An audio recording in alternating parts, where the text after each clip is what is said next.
নমস্কার বন্ধুরা, মৌসুমী কিচেন ব্লগে স্বাগত। আজ আমি বানাচ্ছি চিকেন কারি। তো তাতে কি লাগছে দেখো। লাগছে চিকেন, লাগছে পেঁয়াজ, আলু, টক দই, রসুন বাটা, আদা বাটা,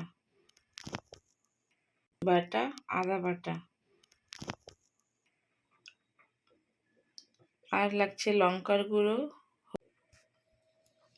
লাগছে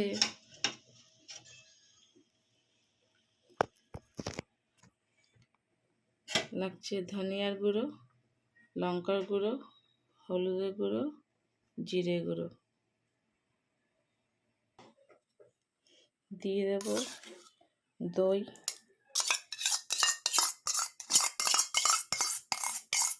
টক দই দিয়ে দিলাম 3 চামচের মতন, 3 চামচ টক দই,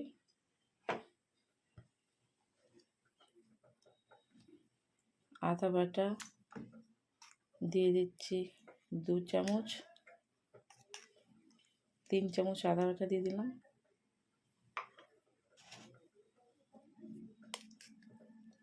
রসুন বাটা দিয়ে দেবো 2 চামচ,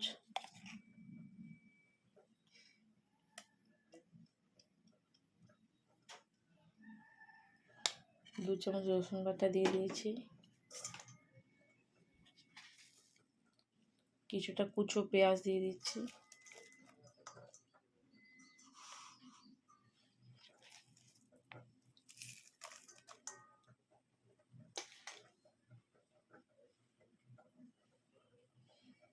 ধনিয়া গুঁড়ো দিয়ে দেবো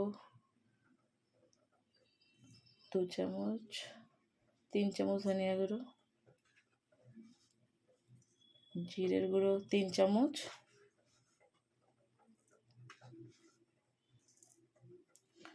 হলুদের গুঁড়ো দিয়ে দিচ্ছি 2 চামচ,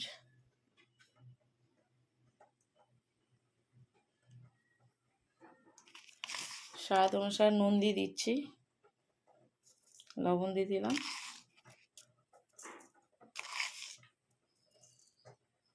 আপনারা আপনাদের মতন করে দেবেন, আমি আমার মতন করে দিলাম। যে যেরকম খান সে সেইভাবে দেবেন। সরষের তেল দিয়ে দিলাম পরিমাণ মতন, আমি অল্প করেই দিলাম। দিয়ে এবার এটা ম্যারিনেট করে নেব। এটাকে আমি এভাবে সব কিছু দিয়ে ভালো করে মাখিয়ে নিচ্ছি।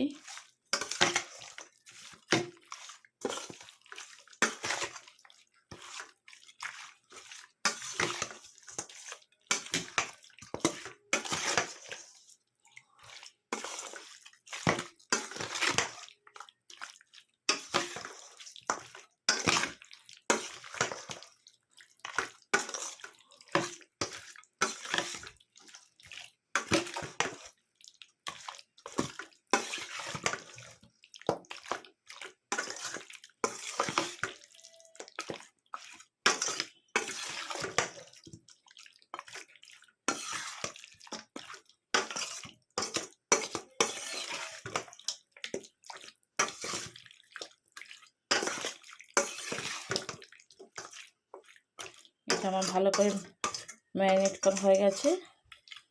এটাকে এবার আমি রেখে দেবো আধা ঘন্টার জন্য। তো আধা ঘন্টা পর আসছি। আধা ঘন্টা চিকেনটা আমি ম্যারিনেট করে নিচ্ছি। এখন আমি কড়াই বসিয়ে দিয়েছি, তেল দিয়েছি, আলুটাকে ভেজে নেব। কড়াই গরম হয়ে গেছে, দিয়ে দিচ্ছি আলু। তেলটা গরম হয়ে গেছে, এবার আমি আলু ছেড়ে দিচ্ছি। আলুটাকে ভালো করে ভেজে নেব লাল করে।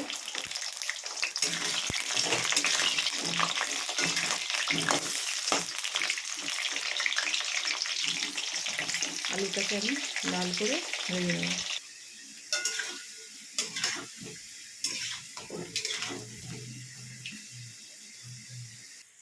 আলু আমার ভাজা হয়ে গেছে, এটাকে আমি নামিয়ে নিচ্ছি।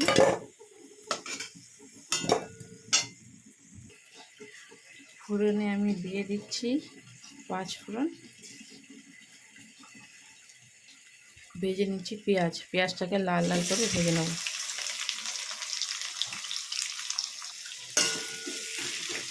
ভালো করে লাল লাল করে আমি পেঁয়াজটাকে ভেজে নেব।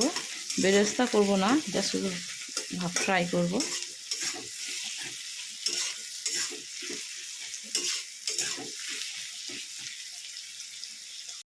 পেঁয়াজটা ভাজা হয়ে গেছে, এবার আমি ম্যারিনেট করা চিকেন দিয়ে দিচ্ছি।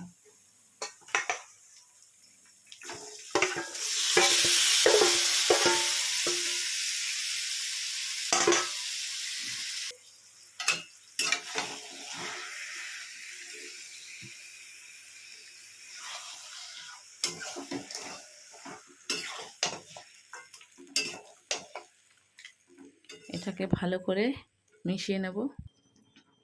তখন আমরা ম্যারিনেট করার সময় লঙ্কা গুঁড়ো দিইনি, তো এখন আমরা লঙ্কা গুঁড়ো দিয়ে দিচ্ছি। আমি লঙ্কা গুঁড়ো দিয়ে দিলাম।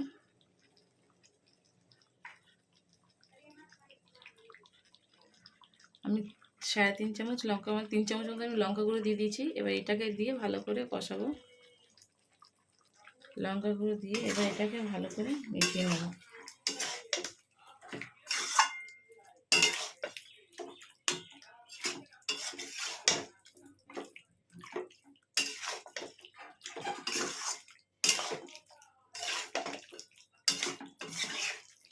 এটাকে ভালো করে মিশিয়ে নিয়েছি। আমি হালকা ফ্লেম করে আমি এটাকে ভালো করে কষাবো। বেশি গ্যাস বাড়িয়ে দেবো না, হালকা গ্যাসেই করবো। চিকেন যত হালকা গ্যাসে কষা হবে ততই ভালো হয়। তো এটা এখন এটাকে আমি ঢেকে দেবো। এটা এবার হালকা গ্যাসে কষবো, আমি ভালো করে কষে নেবো।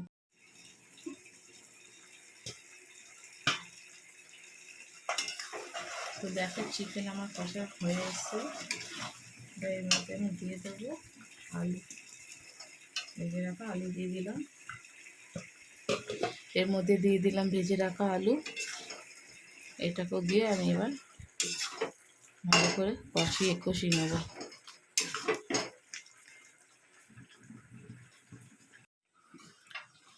আমার চিকেন কষা প্রায় হয়ে এসছে। এর ভিতরে আমি দিয়ে দেবো অল্প করে দুধ।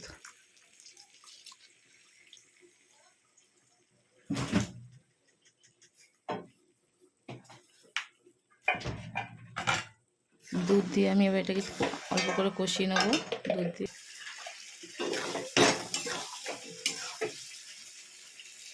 দুধ দিয়ে আমি ভালো করে কষিয়ে নিয়েছি। এবার এর মধ্যে দিয়ে দিচ্ছি টমেটো সস দিয়ে এটাকে আমি এবার ভালো করে নেড়ে নেব। এটাকে আমি ভালো করে কষিয়ে নিচ্ছি। আমাদের চিকেন কারি কমপ্লিট। তো ফ্রেন্ড, আপনারাও এইভাবে সেম টু সেমভাবে যদি রেসিপি পেতে চান তাহলে এই রেসিপিটা পুরোটাই দেখবেন, স্কিপ করবেন না।